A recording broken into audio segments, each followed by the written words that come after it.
Hello મિત્રો, કેમ છો બધા? ફરી એક નવા વ્લોગમાં તમારું સ્વાગત છે ને આજે આપણી વાડીએ રોટાવેટર હાલતું હતું ને એટલે આપણે વાડીએ જોવા આવ્યા. આ કટકો હાલી ગયો ને આમાં હવે રોટાવેટર હાલે છે તો હાલો ટ્રેક્ટર પાસે જઈ રોટાવેટર હાલે છે. આપણે આમાં હાલી ગયું છે. હવે અહીંયા રોટાવેટર રાખે છે.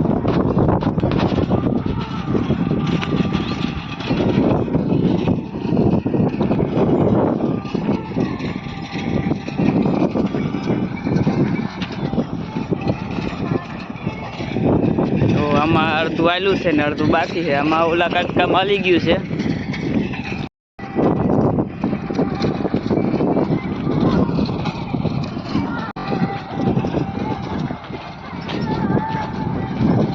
ટેપ બેપ ને બાક ધબધબાટી હાલે અહીંયા ટ્રેક્ટરમાં.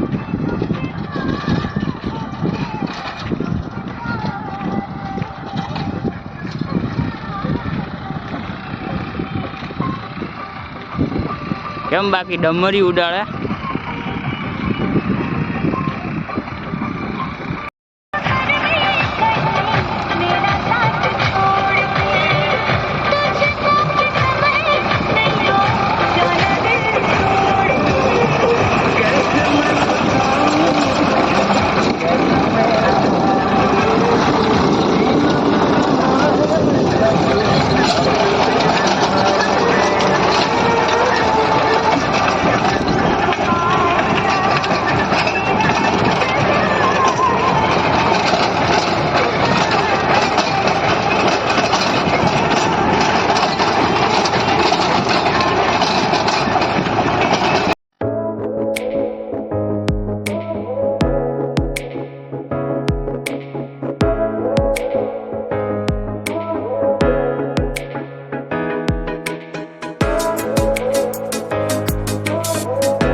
આજે પવને પાછો બહુ છે. જો રોટાવેટર હાલે ને પવને આપણે અહીંયા લીમડા ને છાંયા ઊભા છે.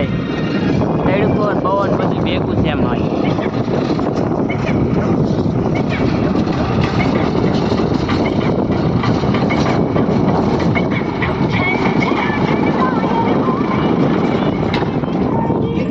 આમાં હાલી ગયું. જો આ કટકો આપણો હાલી ગયું છે.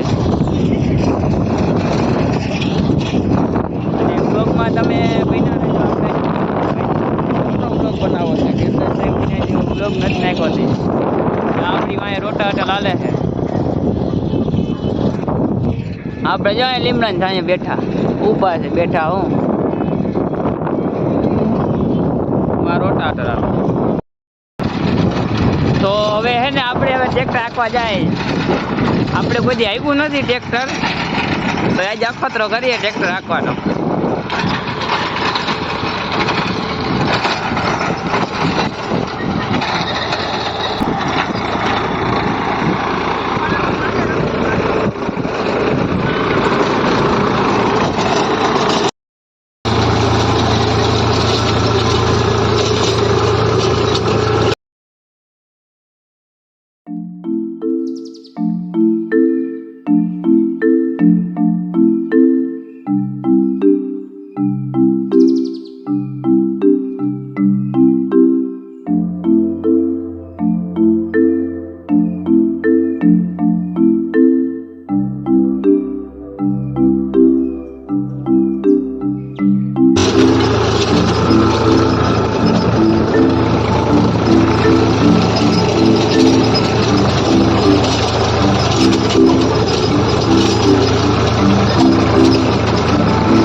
પાવર સ્ટેરિંગ વાળું ટ્રેક્ટર છે આ. બાકી આને ખડભડાથી કઈ સંભળાય નહીં અંદર બેઠા હોય ને એટલે. જો આપણે આ ચક્રીયું મારી. બાકી હાંકવાની મજા એમ આવી. અહીંયા તૈયાર થઈ ગયા.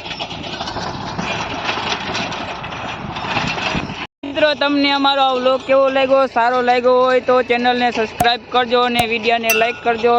આટલું જ આંકવાનું છે, આપણે 3-4 ગોથા છે. તો મળીએ એક નવા વ્લોગમાં.